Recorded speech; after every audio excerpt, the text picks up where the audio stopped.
విశాఖ జిల్లా మధురవాడ కొమ్మాదిలో తహసీల్దారు దారుణ హత్యకు గురైన కేసులో నిందితుడిని గుర్తించినట్లు విశాఖ సిపి రవిశంకర్ వెల్లడించారు. ఇద్దరు ఏసీపీలను నియమించి కేసు దర్యాప్తు చేస్తున్నట్లు చెప్పారు. ఈ మేరకు కేసుకు సంబంధించిన వివరాలను శనివారం సిపి మీడియాకు వివరించారు. నిందితుడు ఎయిర్పోర్టు వైపు ప్రయాణించినట్లు గుర్తించాం.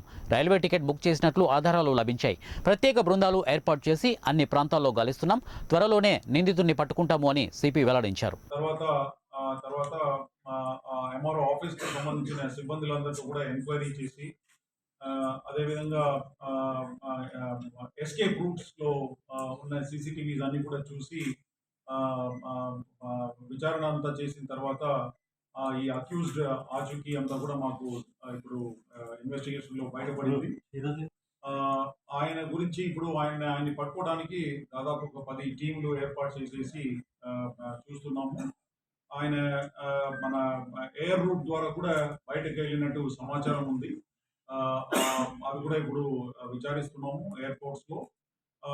ఈయనకు తర్వాత ఎంఆర్ఓ ఆఫీస్కు కొన్ని రియల్ ఎస్టేట్ రిలేటెడ్ ఇష్యూస్ ఉన్నాయి.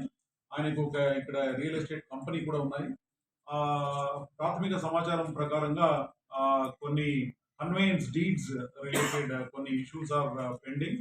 దాని గురించి ఈయన ఎంఆర్ఓ ఆఫీస్కు వెళ్ళడం రావడం అన్ని కూడా